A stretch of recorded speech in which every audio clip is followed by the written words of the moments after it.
கிறிஸ்துவுக்கு அன்பானவர்களே, இந்த நாளுக்காக ஆண்டவரை சோதரிக்கிறோம். லூக்கா 2ஆம் அதிகாரம் 36-37 வசனம் வாசிக்கிறோம்.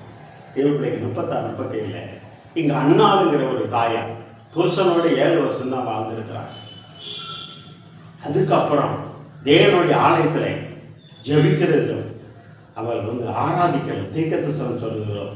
அவள் இருந்தால் இரவும் பகலும் தேவாலயத்தை விட்டு நீங்காமல் கர்த்தரை ஆராதித்தாள் என்று சொல்லி 7 வருஷம்தான் அந்த அம்மா வாழ்ந்திருக்காங்க. 86 வயசு வரைக்கும் கர்த்தருடைய ஆலயத்திலே கணித்திருக்கிறாங்க.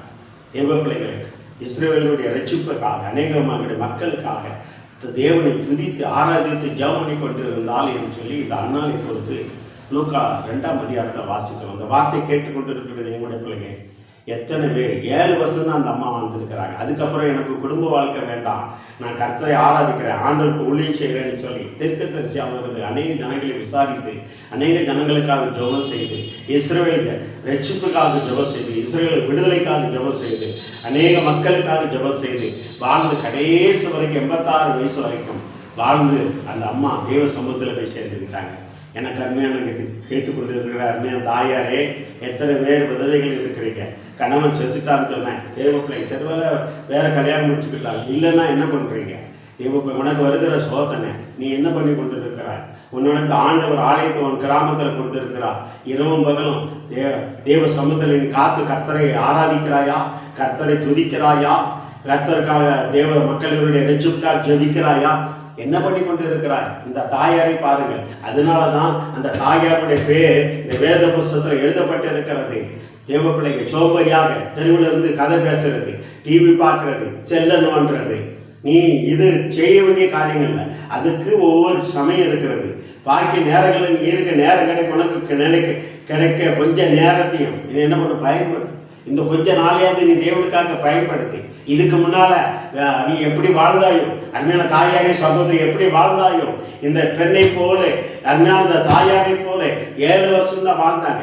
உலக சுகத்தை பார்க்கல, இடைவிடாமல் ஆலயத்தை விட்டு அவளை நகராதபடி கர்த்தரை ஆராதித்தால், துதித்தால், ஜெபம் பண்ணினால், தீர்க்கதரிசனம் சொன்னால் என்று வேதத்தில் வாசிக்கிறோம்.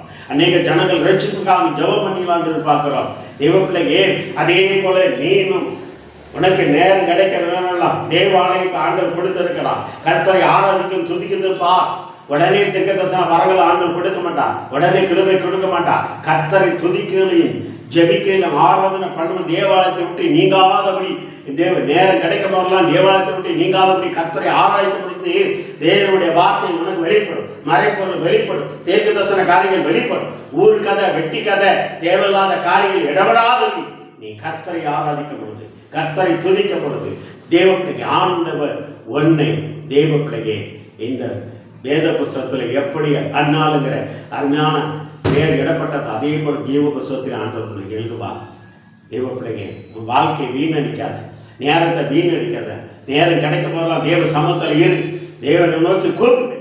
இந்த அண்ணாலை போல நீ ஒரு பெண்மண்ணா, நீ ஒரு மாறி தேவையில்லாத காரியங்கள் ஈடுபடாது, தேவையில்லாத காரியங்கள் ஆலயத்தில் பேசாது, தேவையில்லாத காரியங்கள் ஆலயத்தில் என்ன பண்ண குற்றப்படுத்தாத.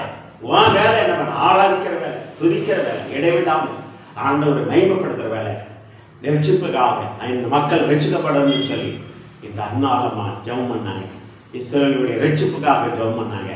அதே போல அங்கே ரட்சிப்பு நடந்தது. ஆண்டவராக இயேசு கிறிஸ்து இந்த உலகத்தில் கடந்து வந்தார் என்று பார்க்கிறோம். அதே போல நீங்களும் இதுக்கு முன்னால எப்படி இருந்தீங்களோ தெரியல, ஆனா இன்னைக்கு இந்த அண்ணாலை போல இந்த தாயாரை போல நானும் ஆண்டவரை ஆராதிப்பேன், துதிப்பேன், ஆண்டவருடைய நாமத்தை மேன்மைப்படுத்துவேன் சொல்லி நீ செய்ய முடியும். கர்த்தர் உன்னை மேன்மைப்படுத்துவா. அந்த ஆலயத்திலே நீ இருக்கிற ஆலயத்தில் உன்னை உயர்த்துவா. அநேகர் ரட்சிப்புக்காக நீ ஜெபிக்கும் போது அநேகர் ரட்சிக்கப்படுவார்கள். தேவ பிள்ளைகளை கர்த்தர் பெரிய காரியங்களை செய்வா. இந்த அண்ணாலை போல வாழ்றதுக்கு ஒப்பு கொடுங்க. கர்த்தர் ஆசீர்வதிப்பா. கண்கள் போய் ஜெபம் செய்வோம். நல்ல ஆண்டவரே சோதரம், இந்த அண்ணாலை போல நாங்கள் வாழ்வோம். 7 வருஷம் தான் அந்த அம்மா வாழ்ந்தாங்க கணவனோடு. பாக்கி உலக ஆசபாசங்கள்லாம் விட்டுட்டு இஸ்ரவேல் ரட்சிப்புக்காக, அப்பா அநேக குடும்பங்கள் ரட்சிப்புக்காக கர்த்தரை இடவிடாமல் ஆராதிக்க, துதிக்க, மகிமைப்படுத்த தீர்க்கதரிசன காரியங்கள் மூலமாக அநேக நேரம் சேர்த்த அந்த தாயாரை போல நாங்கள் வாழ எங்களுக்கு உதவி செய்ய முடியாது. நம்முடைய கருத்தில் ஒப்பு இருக்கும். இந்த வார்த்தை கேட்டு ஒவ்வொரு மேலும் வல்லமை இறங்கட்டும். But we can go and make a name of Jesus. உங்களுடைய கருத்தில் ஒப்பு கொடுக்குறோம். ஆசீர்வதிக்கிறோம். இயேசுவின் நாமத்தினாலே ஆசீர்வதித்து ஜெயம் எடுக்கிறோம். நல்ல தந்தையே. ஆமென், ஆமென், ஆமென். God bless you. இந்த அன்னாளை அம்மாவை போல கர்த்தரை ஆராதிங்க, துதிங்க, கர்த்தருடைய நாமத்தை பயன்படுத்துங்க. கர்த்தர் பெரிய காரியம் செய்வார். ஆமென்.